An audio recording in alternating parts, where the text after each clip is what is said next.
Il a récidivé. Et oui, Emmanuel Macron a fâché tout le monde. Alors, sur un sujet où le moins qu'on puisse dire est que finalement, ça n'est pas totalement illégitime. Mais les atlantistes du monde entier sont fous furieux. Et oui, Emmanuel Macron revient de Chine et, dans un entretien accordé aux Échos, il a esquissé sa vision de la place de l'Europe dans ce choc des empires entre les États-Unis et la Chine. Et Emmanuel Macron, dans la continuité des prises de position qui ont été les siennes sur la question ukrainienne, a expliqué qu'il n'était pas de l'intérêt de l'Europe d'être suiviste sur la question de Taïwan et surtout qu'il ne serait pas dans l'intérêt des Européens qu'il y ait une accélération sur le sujet. Concrètement, ça veut dire quoi ?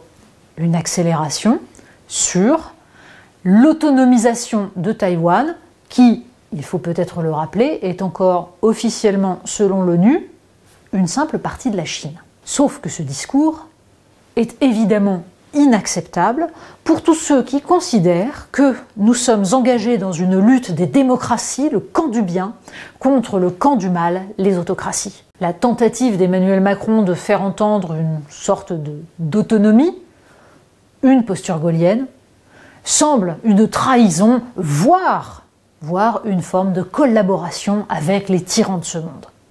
Alors, il faut bien avouer que ça tombe mal, dans la mesure où, à peine Emmanuel Macron était-il parti de Chine, que Xi Jinping s'est payé le luxe de 3 jours de manœuvre d'encerclement de Taïwan.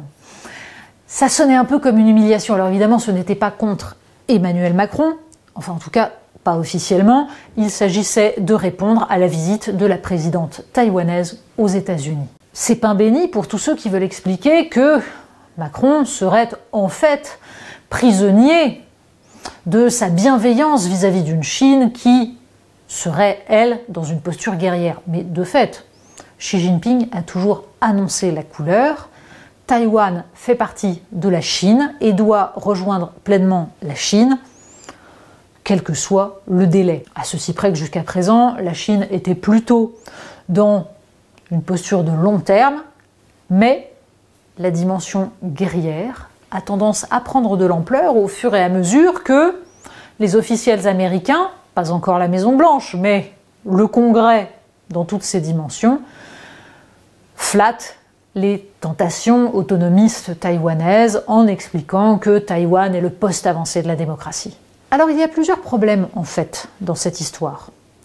Premier problème, pourquoi est-il impensable, même en France, de faire entendre une position qui, pendant des décennies, a semblé une évidence pour les Français, à savoir que nous n'étions pas inféodés aux États-Unis. Même venant d'Emmanuel Macron.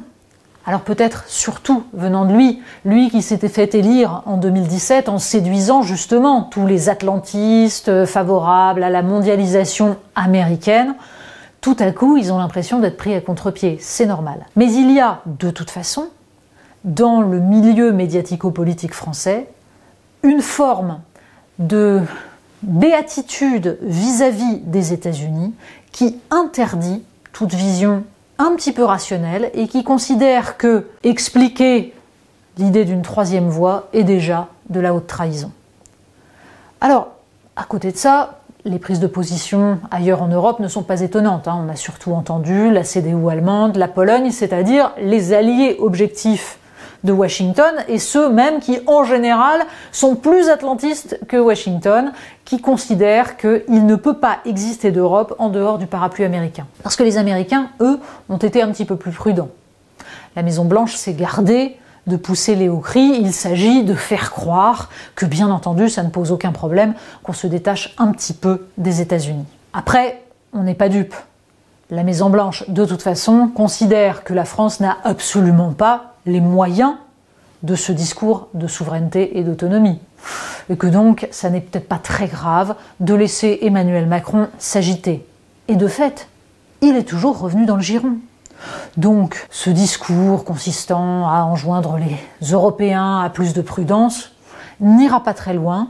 De toute façon, le dernier rapport de l'OTAN avant l'invasion ukrainienne avait donné le là, les États-Unis avaient imposé 2 paragraphes qui concernaient la Chine, dans donc le rapport sur l'organisation du traité de l'Atlantique Nord. C'était un petit problème. Emmanuel Macron était vent debout contre ces 2 paragraphes qui, de fait, attiraient l'Europe dans la guerre commerciale que les États-Unis menaient contre la Chine. Il a perdu l'arbitrage. Et c'est bien le pari des Américains. Emmanuel Macron perdra toujours les arbitrages car la France n'a pas les moyens de cette souveraineté qu'elle prétend défendre. L'enjeu est donc là. Comment peut faire la France pour que ce discours ne soit pas simplement une posture dans un monde où de toute façon les grands, les très grands, n'en ont pas grand-chose à faire d'avoir ce petit pousset qui prétend exister par lui-même.